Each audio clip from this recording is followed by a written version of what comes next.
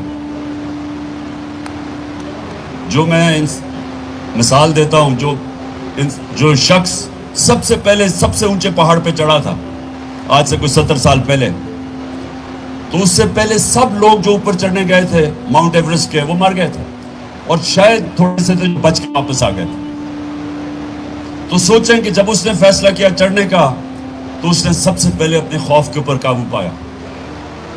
اور قرآن کی آیت ہے کہ جو لوگ ایمان لے آئے میں ان کے خوف دور کر دیتا ہوں. ان لوگوں کے خوف دور کر دیا اللہ نے. وہ جو عرب جن کی حیثیت ہی کوئی نہیں تھی, 2 سپر پاور دونوں طرف,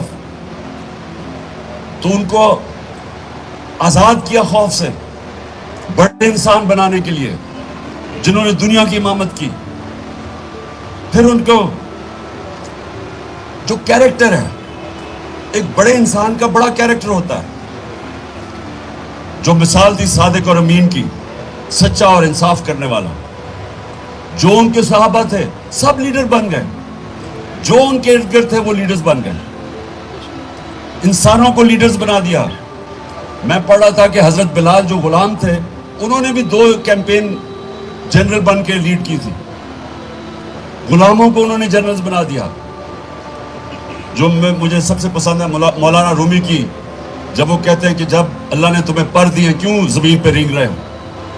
سب انسانوں کے پاس پر ہے, لیکن اس پرواز کے لیے ایک راستہ چاہیے, اور وہ راستہ آپ 5 وقت کی نماز پہ مانگتے ہیں کہ اللہ اس کے راستے پہ لگا جن کو نعمتیں بخشی.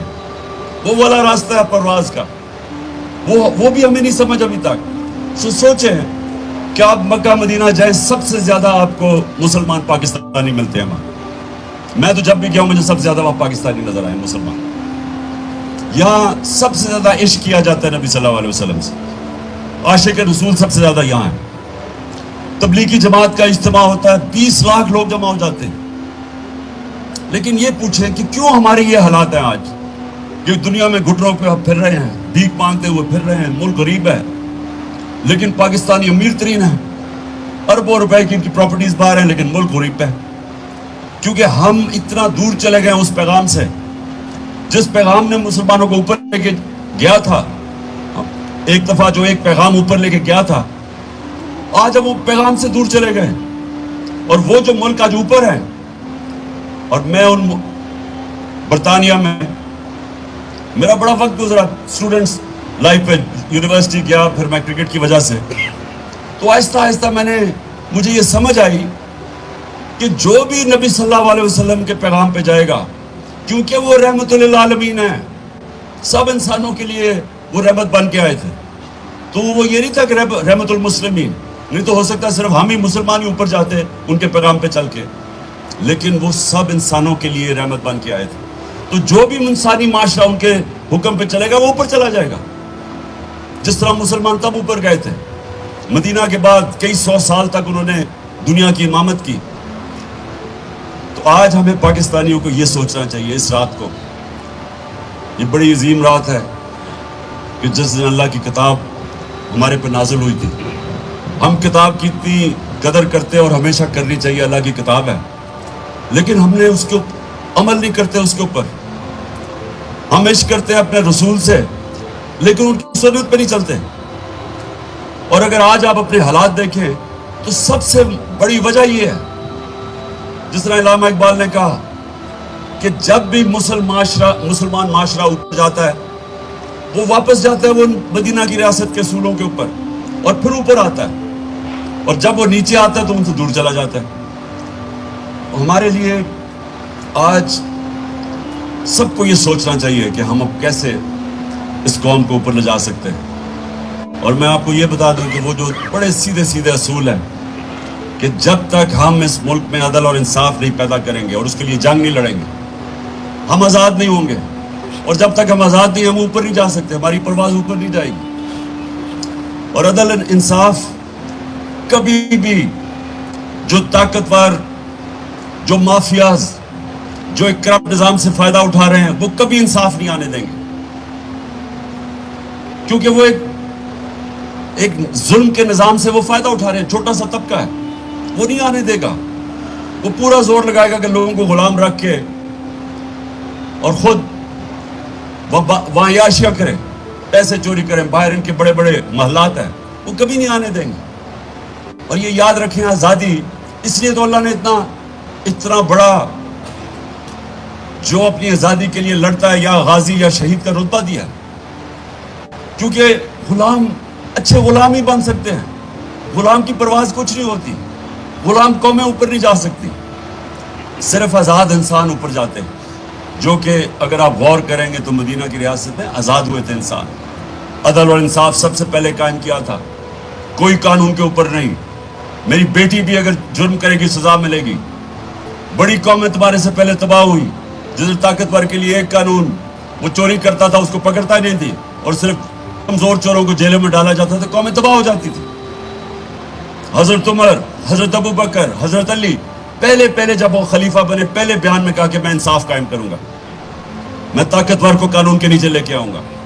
یہ سب سے بڑی ایک مسلمان معاشرے کے اندر جب آپ کہتے ہیں نا ہم شریعہ چاہیے، تو سب سے پہلا کام ہے عدل اور انصاف قائم کرو.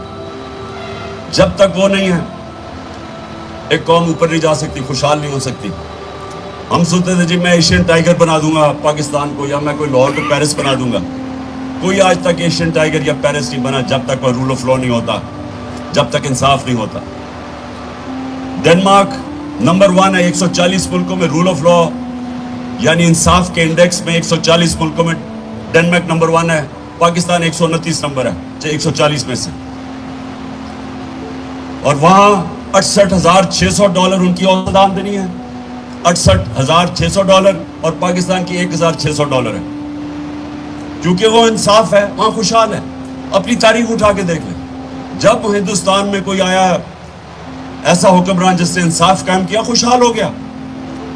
بلبن کی تاریخ اٹھائیں اور علاؤدین خلجی کی، کیونکہ وہ انصاف کرنے والے تھے، وہاں خوشحالی آ گئی. اور جب ایک ظالم حکمران آتا تھا ایک دم عوام کہ وہی بھوک سے مرتے تھے، قحط پڑتے تھے. تو ہمارا بھی آج ساری دنیا میں بھی یہ دیکھ لیں، جن ملکوں میں انصاف ہے وہ خوشحال ہیں، جن میں نہیں ہے وہاں وسائل کے باوجود بھی غربت ہے. اور یہ جو آخر میں آپ سب سے اپنی قوم سے بھی یہ کہتا ہوں کہ کبھی کوئی آزادی آپ کو پلیٹ پہ پکڑا کے نہیں دیتا. دنیا کی تاریخ میں کبھی کسی نے زنجیریں خود ہی کھول کے نہیں آپ کو آزاد کیا. زنجیریں توڑنی پڑتی، آزادی کے لیے جدوجہد کرنی پڑتی، جہاد کرنی پڑتی. اور پھر جب آپ اپنی آزادی لیتے ہیں تو آپ کی پرواز اوپر جاتی ہے. ہمارا یہ وقت ہے اس وقت پاکستان میں کہ جب انسانی حقوق نہ ہوں، طاقتور جو مرضی کرے، چوری کرے اور NRO لے لے، اور دوسرے لوگ اپنے اگر وہ ان سے کہیں کہ ہم آئین چاہتے ہیں تو ان کو پکڑ جیلوں میں ڈالیں، جیلوں کے اندر ان سے تشدد کیا جائے. تو یہ نظام نہیں چل سکتا. اور اس نظام میں یہ فیصلہ کر لیں کہ اگر آپ نے یہ نظام کو چلنے دیا تو آپ کا کوئی مستقبل نہیں. اور یہ اللہ قرآن میں کہتا ہے کہ میری زمین پہ دیکھو کتنی قومیں میں نے تباہ کی جو میرے حکم پہ نہیں چلی. وہ کہتے ہیں، اور آپ دیکھ لیں کہ دنیا کی تاریخ میں کتنے بڑے بڑے سویلائزیشن آئے اور تباہ ہو گئے. سب سے بڑی وجہ یہ تھی کہ وہاں ظلم تھا. جو حضرت علی رضی اللہ تعالیٰ نے کہا کہ کفر کا نظام چل جائے گا لیکن ظلم کا نظام نہیں چل سکتا. میں آج یہی چاہتا ہوں جب آپ پیر صاحب دعا کریں، دعا مانگیں، تو ضرور ہمارے ملک کے لیے کریں کہ ہم سب سے زیادہ اپنے آپ کو انصاف لے کے ملک کو آزاد کریں.